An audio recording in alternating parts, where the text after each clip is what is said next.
Good morning and happy Sabbath to those who celebrate the Lord's Day.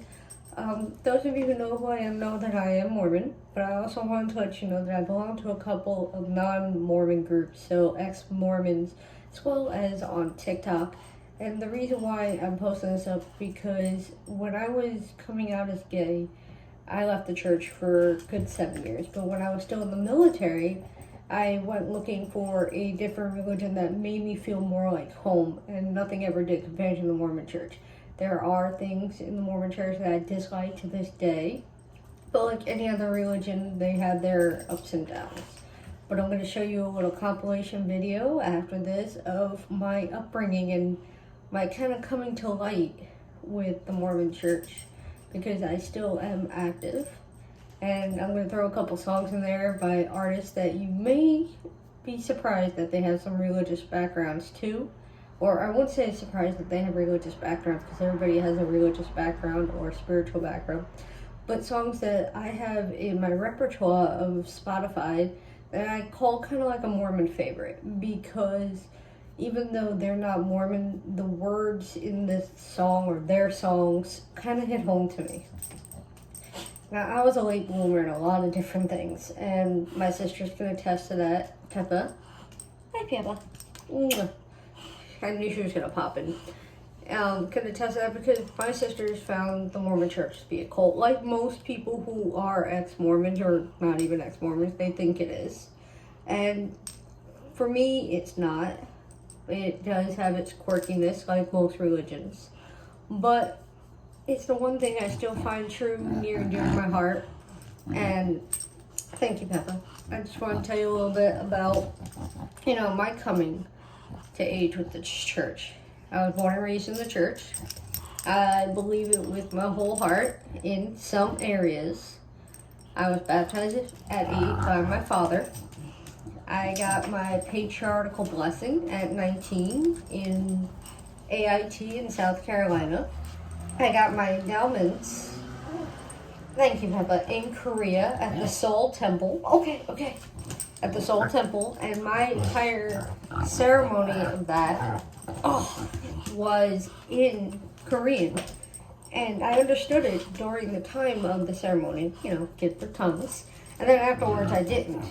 And I wore my endowments and stuff until I started realizing I was gay. And then I took them off because I didn't want to desecrate the church or desecrate myself. I also didn't know what was going on. I didn't know I was gay. I didn't know the terms.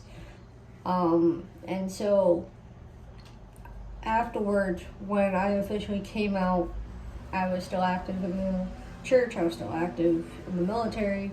And those two worlds combined for me, because my bishop and my first counselor were also my XO and company commander at the time. So that made it a lot more difficult for me to do both my job and be a Mormon and try and figure out who I was. So I had to drop one of them, and I dropped the Mormon Church, and I talked to them both as military and as a Mormon and told them that I'm struggling and I needed some time to figure out what was going on, and I could only do one thing right. And the one thing right was being in the military, because we were coming back from deployment and reintegrating into life, and I needed time. After that, I switched units, and I really didn't have to deal with them all that much. But since then, I have found things like affirmation and people who just understood me, who were not part of affirmation. And I slowly came back into the church in 2013 and met a lot of awesome people, and life has been what it has been since.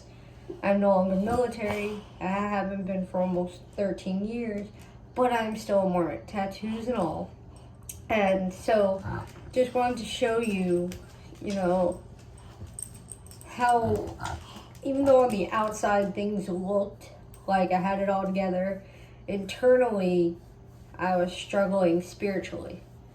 And when I got married in 2018, my ceremony had a mix of Mormon feels to it. So I hope you like this video coming up.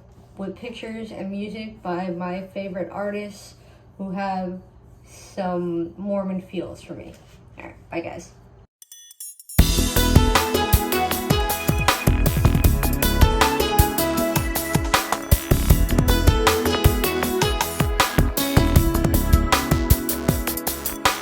When my heart is empty and sorrow wakes within me, and all I've got's a reservoir of tears. When my soul is drowning and hopelessness surrounds me, swept up in a flood of my own fears. By your steady hand, you stem the angry tide, mercy like a stream that never will run